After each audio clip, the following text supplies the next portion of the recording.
6వ వచనం, అందుకు అయ్యో ప్రభువు యెహోవా, చిత్తగించుము, నేను బాలుడని మాట్లాడటకు నాకు శక్తి సాలదని నేను అనగా. చూడండి, మనుషులు ఎప్పుడు కూడా తప్పించుకోవటానికి ప్రయత్నం చేస్తారు. ఇది మానవుని యొక్క బలహీనత, ప్రతి మానవుని బలహీనత. దేవుడు ఎన్నుకోవాలి అని మనల్ని కోరుకుంటుంటే తప్పించుకుంటాం. ఏదో సాకులు చెప్పటం అనేది మనుషుల నైజం. సాకులు చెబుతూ ఉంటాం.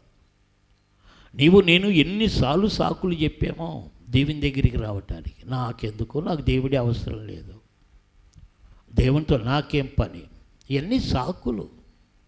ఈ రోజుకి చాలామంది మారు మనసు పొందండి, రక్షణ పొందండి అంటే సాకులు చెప్పేవాళ్ళు లేరా? వాక్యం విని కూడా, దైవ చిత్తాన్ని తెలుసుకొని కూడా ప్రభువుని నమ్మండి, బాప్తిసం పొందండి, రక్షణ పొందండి, యేసు రక్తంలో కడగబడండి అంటే ఇప్పుడు కాదులేండి. అమ్మాయి పెళ్ళి కావాలి, అబ్బాయి పెళ్ళి కావాలి, బాధ్యతలన్నీ తీరిపోవాలి, వృద్ధాప్యానికి రావాలి, ఇవన్నీ సాకులు కాదంటారా? సాకులే. దేవుడిచ్చే తరుణాలన్నీ మనం సాకులు చెప్పి తట్టుకుంటూ ఉన్నాం. దేవుడు ఎన్నో మార్లు నిన్ను ప్రేమించాడు, కానీ నీ హృదయం దేవునికి ఇవ్వటానికి ఇష్టపడలా. ఎన్నోసార్లు నీ జీవితాన్ని బాగు చేయాలి అని ఆశపడ్డాడు, కానీ వానికి ఏమాత్రం లోబట్టలేదు. హృదయాన్ని ఆయనకి సమర్పించుకోలేకపోతూ ఉన్నావు, ఇంకా సాకులు చెబుతూనే ఉన్నావు. నిజంగా ఈరోజు చాలామంది క్రైస్తవులు ఇంకా సాకులు చెబుతూనే ఉన్నారు, ఇంకా ఇంకా ఇంకా ఏడ్పిస్తూనే ఉన్నారు. నామకార్థ క్రైస్తవులు, నామకార్థ విశ్వాసులు, బాప్తీసం పొంది కూడా ఇంకా సాకులు చెప్పేవాళ్ళు చాలామంది ఉన్నారు. నేను బాప్తీసం పొందాను కానండి, ఎలా కుదిరిద్దండి, ఇది కుదరదండి, సాకు, ఇది కాదండి, ఇలా ఉండలేనండి, అన్నీ సాకులు సాకులు. ఎంతకాలం సాకులు చెబుతావు? ఎంతకాలం ప్రభువుని ఏడ్పిస్తావు? ఇప్పుడు ప్రభువుని ఏడ్పించి సాకులు చెబుతూ కూర్చో, రేపు నరకంలో పడి యుగాలు ఏడుస్తావు. మార్చుకో, ప్రవర్తన మార్చుకో, మాటలు మార్చుకో, సూపులు మార్చుకో, బ్రతుకు మార్చుకో. చెడుగును విడిచిపెట్టమని దేవుడు పదే పదే పదే పదే నీతో మాట్లాడుతూ ఉంటే మూర్ఖత్వంగా ఉండి నేను ఇప్పుడు మారేది లేదు, మారను అంటే సాకు కాదా? ఇచ్చిన అవకాశాలని దార విడుచుకోవటం లేదా? ఎక్కడికి వెళ్తూ ఉన్నా? నరకానికి దగ్గర అయిపోతూ ఉన్నా. ఎప్పుడు గ్రహించండి, నీ సాకులు నిన్ను నరకానికి దగ్గరగా తీసుకెళ్తున్నాయి. ఇది పర్వాలేదులే, ఇది పర్వాలేదులే, ఈ ఒక్కటి చేయకుండా ఎలా, ఈ చిన్న తప్పు ఏమిట్లని నీవు సాకులు చెప్పుకుంటూ చెప్పుకుంటూ నరకానికి దగ్గర అయిపోతూ ఉన్నావు. గుర్తించట్లా నీవు. అకస్మాత్తుగా నరకానికి దగ్గరికి వెళ్ళిపోతూ ఉన్నావు. నరకానికి దగ్గరికి వెళ్ళిన వారికి సైతాను వదిలిపెట్టాడు. ఇప్పుడు ఆయుష్కాంతానికి ఇనుము దగ్గరగా వెళ్ళిపోతే ఊరుకుంటుంది. ఆయుష్కాంతం ఏం చేస్తుంది? లాక్కుంటుంది.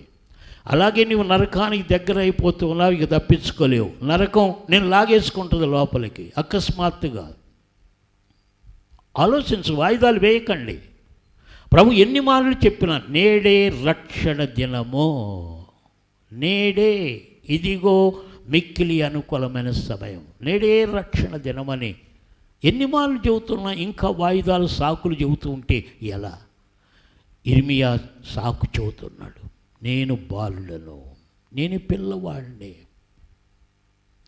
ఈరోజు మన పిల్లల్ని జడగొడుతుంది ఎక్కడేగా, నేను బాలుణ్ణి అని ఇర్మియా చెప్పినప్పుడు మనం ఏమంటున్నాం? వాడు చిన్నోళ్ళండి, వాడికి ఇప్పుడు భక్తి ఎందుకండి, వాడికి ఇప్పుడు గుడికి ఎందుకండి, వాడిని జరగనియండి, ఆడుకోనియండి, ఆడుకుంటాడు అని నేర్చుకుంటాడు, పాడైపోతాడు. మనమే నేర్పుతున్నాం పిల్లలకి. దేవుడేమో బాల్య దశలోనే వానికి వాక్యాన్ని నేర్పమంటే నీవేమంటున్నావు? వాడు చిన్న పిల్లోడండి, వాడు ఎందుకండి ఇప్పుడు సండే స్కూల్లో కూర్చోలేళ్ళండి. ఇంటికాడ నేర్పం, సండే స్కూల్కి దేమో తెచ్చినా బయట వదిలేస్తాం, వాళ్ళకి క్రమంగా అక్కడ కూర్చోబెట్టలేము. దేవుని మాటలు మనం వినిపించలేకపోతూ ఉంటివి, వినేటట్లు చేయలేకపోతూ ఉంటివి. ఏదో చిన్నోడు అని వాడిని పెద్దోడైపోయి పాపాల పుట్టలాగా అయిపోయి చెడిపోతూ ఉన్నాడు. మర్చిపోతూ ఉన్నాం. దేవుడు బాల్య దశలోనే నా ఎదుకు రమ్మని దేవుడు పిలుస్తూ ఉంటే మనం బాలుడు చిన్నోడు అంటే పాడు చేసేది మనం కాకెవరం. నేను బాలుడను అంటూ ఉన్నాడు. కాదు, నీవు నాకు కావాలి అంటూ ఉన్నాడు దేవుడు. సోదరి సోదరుడా, దేవుడు నీకు ఇచ్చిన బిడ్డను దేవుడు కావాలంటూ ఉన్నాడు. నీవేమంటూ ఉన్నావు? సాకులు చెబుతున్నావు. వాడు పిల్లోడండి, వాడు చిన్నోడండి, వాడికి ఇప్పుడు ఎందుకండి? ఈ యవన దశకు వచ్చాడు, వాడు యవనస్తుడండి, ఇప్పుడు యవన కాలంలో భక్తి ఎందుకండి? అంత చెడగొట్టేది మనమే. మనం చెడిపోయింది కాక మన పిల్లలను కూడా మనమే జడగొట్టుకుంటున్నాం.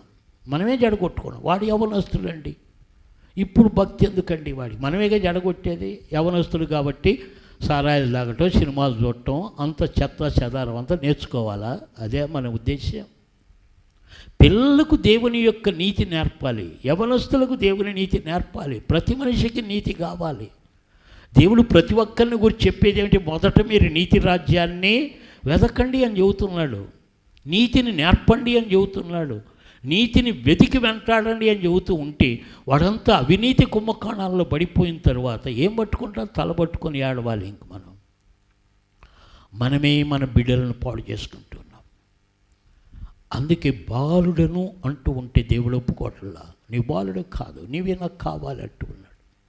సాకులు. ఇర్మియా కూడా సాగు చెప్పాడు, మోషే కూడా సాగు చెప్పాడా లేదా? కలిగిన వాడిని, నేను మాట్లాడే రావు, మూగోడిని, తప్పుకోవటానికి ఇవన్నీ. నోరుందిగా, నోరుంది, నాకు మాటలు రావు, నత్తోడిని, మాటలు మాట్లాడతాను కానీ నత్తోడిని. అందుకే దేవుడు సాకును సమర్థించకుండా మానవునికి నోరిచ్చింది ఎవరు? నేనేగా. ఎందుకు సాగు చెబుతున్నావు?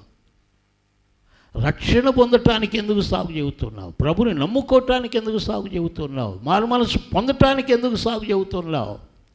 వాక్యపు త్రోవలో నడవటానికి ఎందుకు సాగు చెబుతున్నావు? సత్యమని నీకు తెలుసు, తెలిసి ఎందుకు ఈ సత్యాన్ని నిరాకరిస్తూ ఉన్నావు, నిర్లక్ష్యం చేస్తూ ఉన్నావు?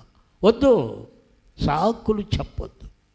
సాకులు వెతికే వారికి ఎన్నో సాకులు దొరుకుతూనే ఉంటాయి. ఈరోజు అబద్ధాలు ఆడేవారికి అబద్ధాలు ఆడే కొలది ఇంకా వచ్చేస్తాయి అబద్ధాలు.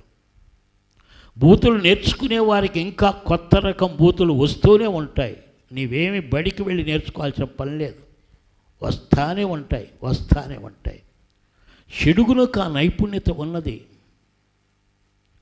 కనుక దాన్ని వదిలించుకోండి, జీవితాలు కట్టుకోనండి అని ఇర్మియా జీవితం నుండి దేవుడు మనతో మాట్లాడుతున్నాడు. ఇర్మియా సాకులు చెప్పినట్లే ఈరోజు నీవు కూడా దేవుని సాకులు చెబుతున్నావేమో.